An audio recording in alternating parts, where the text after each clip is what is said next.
Meet the Pavo20 Pro from BetaFPV. Is this the best beginner FPV drone? Let's find out. In BetaFPV's marketing material for the Pavo20 Pro, they claim that it's perfect for DJI pilots to enter FPV. They also claim that the motor prop combination delivers unparalleled thrust for freestyle. These are bold claims, and I want to put this to the test to see if it lives up to the hype. So TLDR, I've flown this for a month, and yes, I would recommend it for beginners. Yes, it does have enough power to freestyle, but there are a few design choices that BetaFPV made that I think you should know about, and we'll talk about that more later on. So what's the best FPV drone for a beginner? I'm still new enough to the hobby to remember the search for my first FPV quad and what I was looking for at this point, and I ended up with one of these, which is the Flywoo Cinerace 20. But this is just one of many different types of quad, and if you're a beginner, which one do you go for? So if you already know what you want to do in FPV, you can be much more specific on the type of quad that you buy. Take for instance someone like Stryker FPV, who recently picked up an FPV quad for the first time and has been freestyling like an absolute boss with a tiny whoop. Or maybe you want to be like Swiss FPV Shots, who does anxiety-inducing long range with a giant 10-inch quad. But most of us mere mortals want to dip our toes into the hobby with something that isn't too specific to one thing in FPV. Because when you start, you don't necessarily know exactly what you're going to take an interest in. For instance, when I got into this, I wanted to do cinematic mountain surfing because I live in Switzerland and there are mountains everywhere here. In 3 years, I've only ever flown in the Alps once. And as you can see from what I have here behind me, there isn't anything that's really set up for long range. So my recommendation for anyone starting in this hobby is to get something that doesn't necessarily excel in one area of FPV, but is versatile enough to allow you to try multiple things and then see what you like. And that's how I'm going to be thinking about this review of the Pavo20 Pro. So BetaFPV have sent me this for free. No, they don't get to say what goes into the video. They don't get to see the video before you guys do right now. And they have no issue with me saying something bad about their products if I don't like something. BetaFPV have always welcomed my feedback on their products, and that's why I'm happy to do things like this with them. Other brands should learn from this as well. I do want to say that BetaFPV contact me from time to time to see if I'm interested in reviewing a product. And most of the time I say no. Sometimes I've already bought the product, like my favorite tiny whoop, which is the Air 65. Other times it could be because it doesn't feel right for my channel, or I can't see myself using the product afterwards. Admittedly, when BetaFPV first asked me about the Pavo20 Pro, I was a bit like, it's just another DJI O3 whoop. It's going to be heavy, slow, underpowered. But then I saw BetaFPV's claims that it was great for a beginner and had enough power to freestyle. And normally those two things don't go together, so I really wanted to try this out. Let's take a look at this in the context of being a beginner. So the first thing is, how easy is this to set up?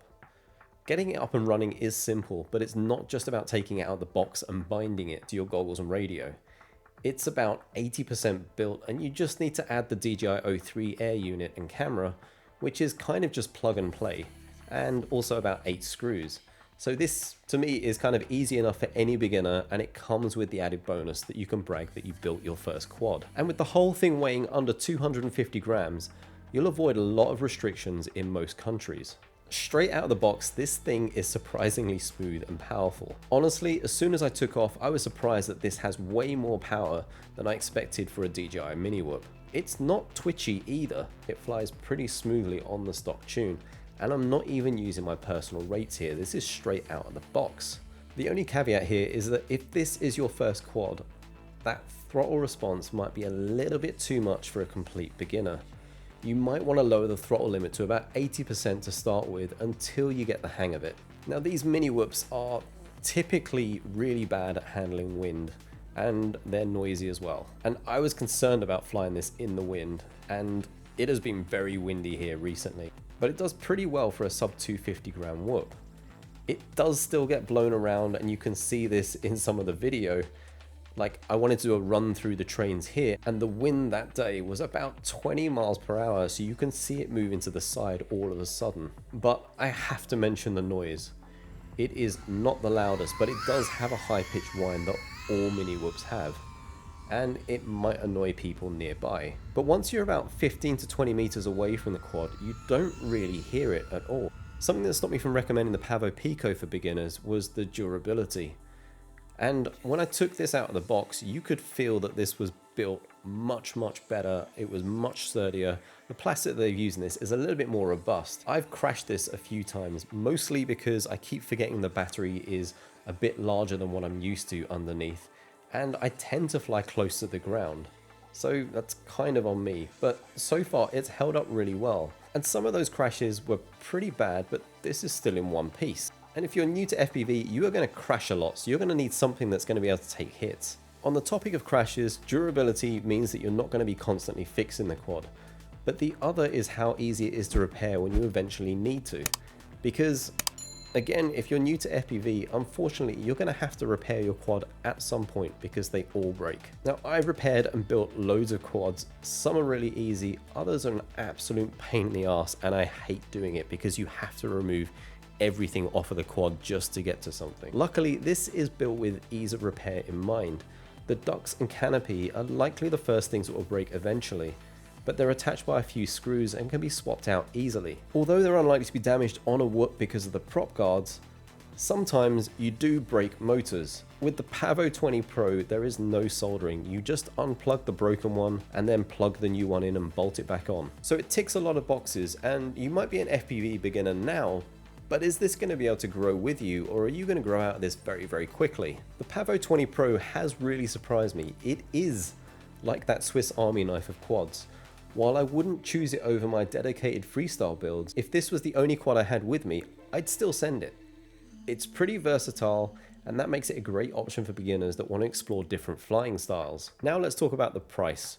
It is priced at $105, which is the same price as the Pavo Pico and the Pavo20, and in my mind, I wouldn't go with either of those. I would get this one. Just remember that this doesn't come with that DJI O3 unit, so you have to buy that separately and put that in. But it still makes this a very good deal for what you get in this package. So at the beginning of this video, I talked about a few design choices that BetaFPV have made to this that I think you should know about before you buy one. The Pavo20 Pro uses Gemfan 2.2 inch props that were designed specifically for this quad. Now they work great, but replacements might be a bit tricky to get depending on where you're from. On a side note, you can probably use 2-inch props on this as well, you just won't get the same amount of thrust. Now I want to talk about battery size because this quad uses 3S batteries, which are less common nowadays. Maybe where you are it's not such a problem to get 3S packs. Where I live, it's quite difficult to get the right size 3S pack. And I don't have any other quads that run 3S. So it's not like I'm going to have a load of these batteries. So this is the thing, when you buy the quad, get a load of batteries with it, but I'm just saying that you should know this because it's unlikely that you're going to be running another 3S quad in the future. And finally, in order to save weight, BetaFPV supply these whip antennas that go on the O3 Air unit. Now I love these and I use them on my 250 and I don't have any problems with them whatsoever. These are great because they're unlikely to break like the standard DJI O3 antenna. However, and this happened multiple times, if you crash upside down in grass, you lose the connection to the goggles, making it really difficult to turtle mode out of wherever you are. The first time it happened, I wasn't sure what was going on. And then it happened multiple times after that. And then I realized this is happening because on my freestyle quads, I have a battery on the top of the quad, which keeps those antennas from digging themselves into the ground. So the Pavo20 Pro, does it hold up to those big claims that BetaFPV have made? For beginner DJI pilots, this mini powerhouse is definitely worth considering as a first FPV quad. It's easy to fly, it's fairly cheap, it will be easy to repair, and it also has enough power to start freestyling. On freestyling though, I know that it can do it, and that it has enough power to do it, but I have to admit I didn't enjoy freestyling with this, and that's because I just couldn't get used to how it felt. Even adjusting to my own rates, I just couldn't compensate for what the quad was doing in the air. It felt like I couldn't predict how far it would travel or not, and then I felt like I had to keep making adjustments way earlier because it wasn't as responsive as what I'm used to. And that led to some hilarious crashes in testing. I can feel the potential of this, and it certainly has the power, so don't take my shitty flying as a limitation of the quad. But I think if you're coming from a freestyle focused quad to one of these, you'll see what I mean about the way that it reacts. But if you're new to the hobby, this is your first quad, and you begin to freestyle with this, you'll be fine, you won't even notice it. I'm pretty amazed at how durable this is, and as you can see, it's still in one piece. I haven't replaced anything on this yet, even after all of those crashes. For those of you that fly FPV already, what FPV quad did you start with? And if you've got a better recommendation for a beginner than this, let me know in the comments below.